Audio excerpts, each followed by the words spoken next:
నమస్తే, welcome to BCN news. ఈ రోజు వార్తలతో మీ ముందున్నది తేజస్విని. ముందుగా ముఖ్యాంశాలు. నరసాపురం పార్లమెంట్ నియోజకవర్గానికి దక్కిన గౌరవం. మోదీ కేబినెట్ లో భూపతిరాజు శ్రీనివాస్ వర్మకు చోటు. రామోజీరావు అంతిమ యాత్రలో పాల్గొన్న టీడీపీ అధినేత చంద్రబాబు. చివరి రోజు వీడ్కోలు పలికిన ప్రముఖులు. వైసీపీ ఓటమిపై రాజమండ్రి మాజీ ఎంపీ భరత్ కీలక వ్యాఖ్యలు. ఓడిపోవడానికి చేసిన తప్పేంటో అర్థం కావడం లేదని స్పష్టం.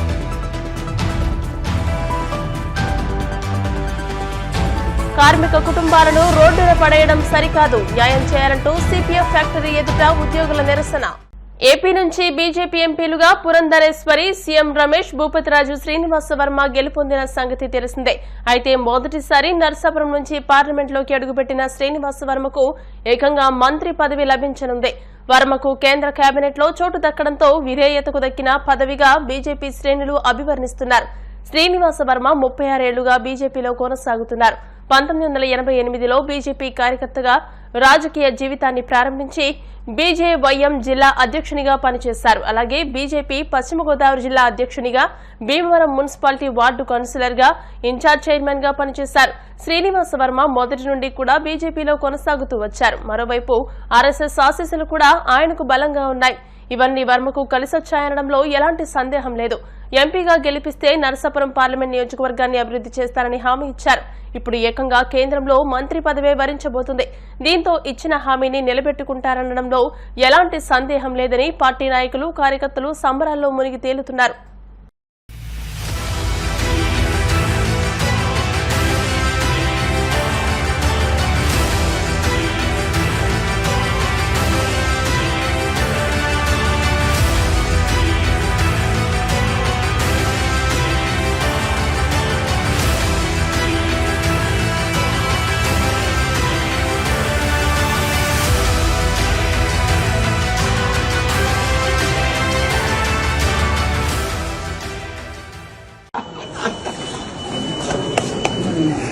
ఆంధ్రప్రదేశ్లో బీజేపీ కార్యకర్తలు విజయవాడ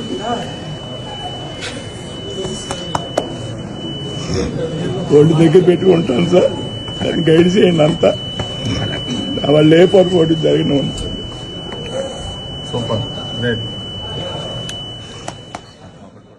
ఈనాడు గ్రూప్ సంస్థల అధినేత రామోజీరావు అంత్యక్రియలు ఫిల్మ్ సిటీలోని స్మృతి వనంలో తెలంగాణ ప్రభుత్వ లాంఛనాలతో నిర్వహించారు. పోలీసులు గాల్లోకి తుపాకులు పేల్చి గౌరవ వందనం సమర్పించారు. అక్షర యోధుడికి కడసారి వీడ్కోలు తెలిపేందుకు రాజకీయ నాయకులు, ప్రముఖులు తరలివచ్చారు. ఏపీ సీఎం చంద్రబాబు నాయుడు హాజరై పాడెమోశారు. ఏపీ, తెలంగాణ నేతలు అంతిమ సంస్కారాల్లో పాల్గొన్నారు. రామోజీ గ్రూప్ సంస్థల చైర్మన్ రామోజీరావు అంతిమయాత్ర ముగిసింది. రామోజీ ఫిల్మ్ సిటీలోని నివాసం నుండి ప్రారంభమైన యాత్ర ఆయన ముందే సిద్దం చేసుకున్న స్మారక కట్టడం వరకు కొనసాగింది. అక్షర యోధుడికి కడసారి వీడ్కోలు పలికేందుకు వివిధ పార్టీలకు చెందిన నేతలు, రామోజీ గ్రూప్ సంస్థల ఉద్యోగులు, ప్రజలు తరలివచ్చారు. తెలంగాణ ప్రభుత్వ అధికారిక లాంఛనాలతో అంత్యక్రియలను పూర్తి చేశారు.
ప్రపంచ రక్తదాతల దినోత్సవాన్ని పురస్కరించుకుని కాకినాడ రోటరీ క్లబ్ ఆధ్వర్యంలో కాకినాడ సూర్యకళా మందిరంలో మెగా రక్తదాన శిబిరాన్ని నిర్వహిస్తున్నట్టు రోటరీ క్లబ్ ప్రెసిడెంట్లు గోపు కాశీ విశ్వనాథ్, నరహర్ శెట్టి రవికృష్ణ, మైనపల్లి విద్యాసాగర్లు తెలియజేశారు.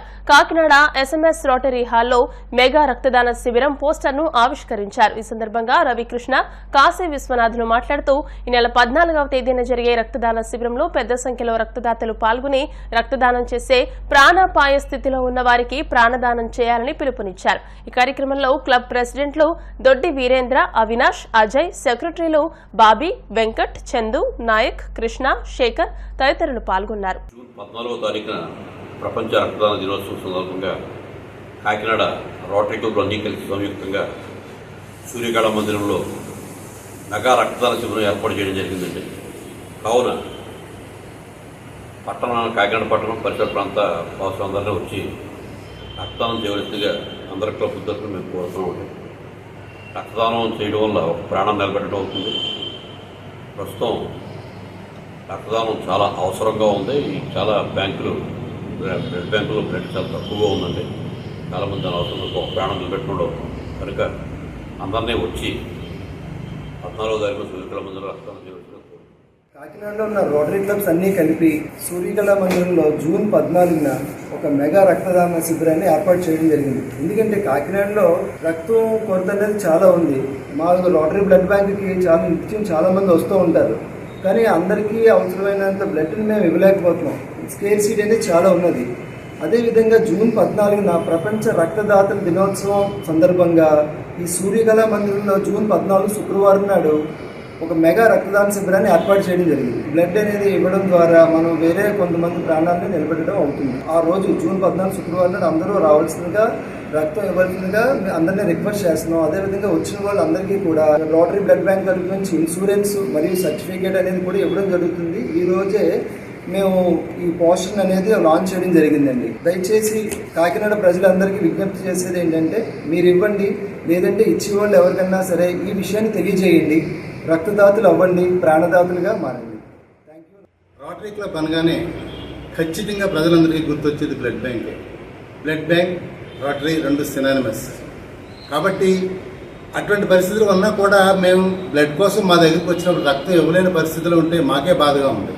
దీన్ని దృష్టిలో పెట్టుకుని ఈ నెల 14వ తారీఖున ఉదయం 9 గంటల నుంచి సాయంకాలం 4 గంటల వరకు మెగా బ్లడ్ డొనేషన్ క్యాంప్ అని, అలాగే అంతర్జాతీయంగా కూడా ఆ రోజు బ్లడ్ డోనార్ డే కాబట్టి ఆ రోజును పురస్కరించుకుని ఈ కార్యక్రమం ఏర్పాటు చేయడం జరిగింది. 50 మంది కూడా ఎంతో ఉత్సాహంగా ఈ కార్యక్రమంలో పాల్గొని కాకినాడలో ఉండే ఈ రక్త ఏవైతే డెఫిషియన్సీ ఉందో దాన్ని కొంచెం తీర్చి అందరికీ సహాయం చేస్తారని మనసారా కోరుకుంటున్నాం.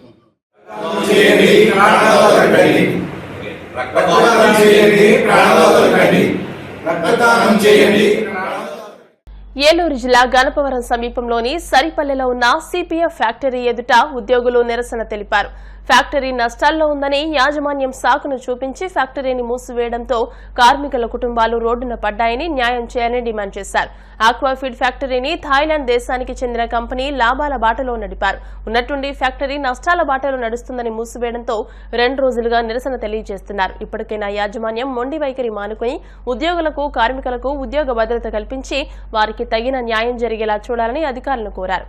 ఫ్యాక్టరీలో పనిచేసే ఉద్యోగులు, కార్మికులు కుటుంబాలు ఫ్యాక్టరీ మూసివేయడంతో రోడ్డున పడ్డాయని ఆందోళన వ్యక్తం చేస్తున్నారు.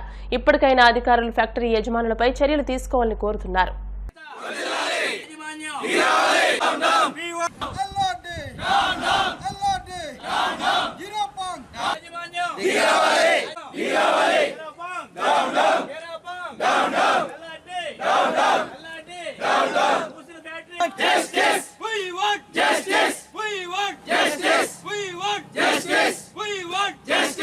అలాగే ఇక్కడ సిపిఎఫ్ ఫ్యాక్టరీలో ప్రొడక్షన్ డిపార్ట్మెంట్లో పనిచేస్తున్నాను. నేను 11 ఏళ్ళుగా ఇక్కడ పనిచేస్తున్నాను. అయితే కంపెనీ ఏం చెప్పిందంటే, ఒక సంవత్సరంన్నర పాటు మాతో హమాలీ పనులన్నీ చేయించుకొని గత 20 రోజుల ముందు మిమ్మల్ని తీసేస్తున్నాం, అదిగో ఇదిగో అని చెప్పేసి మాతో అన్ని పనులు చేసుకొని ఫ్యాక్టరీ మళ్ళీ తిరిగి రన్ చేస్తాం అని చెప్పి మాతో హమాలీ పనులన్నీ చేయించుకొని ఇప్పుడు యాజమాన్యం ఒకసారిగా మమ్మల్ని రోడ్డుపై పడేసి ఇక్కడ 70 మంది కుటుంబాలే కాకుండా పరోక్షంగా మరొక 500 కుటుంబాలు కూడా రోడ్డు మీద పడేసి ఇక్కడ ఉన్న కార్మికులందరికీ అన్యాయం చేసింది. యాజమాన్యానికి నేను ఒకటే తెలియజేసుకుంటున్నాను ఏంటంటే, ఈ అందరినీ మళ్ళీ తిరిగి విధుల్లోకి తీసుకొని మళ్ళీ ఇక్కడే ప్రొడక్షన్ రన్ చేసి ఈ అందరికి కూడా ఉపాధి కల్పిస్తారని కోరుకుంటున్నాను. అలాగే ఇక్కడ ఎంఎన్సీ గ్రూప్ ఉంది, ఇక్కడ ఒకటే కాకుండా అక్కడ వైజాగ్, రాజమండ్రి ఫీడ్ మిల్స్ కూడా ఉన్నాయి. ఇక్కడ 70 మందికి అలాగే మాతో పనిచేసినటువంటి కార్మికులకు కూడా ఒక ఉపాధి కల్పించి మా అందరి బతుకుల్ని జీవితాలు వెలిగిస్తారని యాజమాన్యాన్ని మా లేబరు మాతో పాటు చేసే అన్నమ్మలు కూడా కాంట్రాక్ట్ లేబర్స్ని కూడా ముందుగా వాళ్ళని తీసేస్తుంటే మాతో యాజమాన్యం ఏం చెప్పిందంటే రన్నింగ్ అవుతుంది, తర్వాత మళ్ళీ వాళ్ళని తీసుకుంటామని మాతో కూడా అదే చెప్పారు. ఏంటంటే అంతమంది లేబర్ని తగ్గించేస్తున్నారు, తర్వాత మా పరిస్థితి ఏంటని మేము మేనేజ్మెంట్ని, హెచ్ఆర్ వాళ్ళని అందరినీ మేము అడిగాం. మళ్ళీ ప్రొడక్షన్ అవుతుంది కదమ్మా, అప్పుడు మేము తీసుకుంటాం వాళ్ళని, ఈ లోపల మీకు కంగారు పడకండి అని మాతో హమాలీ వర్కులు, లోడింగ్, అన్లోడింగ్ వర్కులు అన్నీ చేయించుకున్నారు. మేము చదివింది డిగ్రీ అయినా మేము ఈ వర్క్లను ఎందుకు చేసామంటే ప్రొడక్షన్ మళ్ళీ అవుతుంది, కంపెనీ మళ్ళీ రన్ అవుతుంది అనే ఉద్దేశంతో మేము సంస్థ బాగుపడాలని మేము చేసుకున్నాం. ఇక్కడ మా అందరిది అగ్రికల్చర్కి సంబంధించిన వ్యవసాయ ఆధారపాటు సంబంధించిన కుటుంబాలే. సంస్థ బాగుంటే మేము బాగుంటాం కదా ఉద్దేశంతో ఇన్నాళ్ళలో మేము ఎంతైనా కష్టపడి చేసుకున్నాం. కరోనా టైంలో కూడా కంపెనీ ఎక్కడ ఒకరోజు కూడా ముయ్యకుండా మేము కష్టపడి పనిచేసాం. ఈరోజు మమ్మల్ని ఇంత అన్యాయంగా, అక్రమంగా గేట్లు మూసేసి మమ్మల్ని రోడ్డు మీద పాడేశారు. సరిపల్లి జనానికి, గణపురం జనానికి, మొత్తం మండలానికి, నియోజకవర్గంలో ఎమ్మెల్యే గారికి కూడా మేము అర్థిస్తున్నాం. మాకు న్యాయం చేయండి, మళ్ళీ కంపెనీ తెరిపించండి, మా జాబులు మాకు ఇప్పించండి. ఇప్పుడు కాసేపు ప్రకటనలు.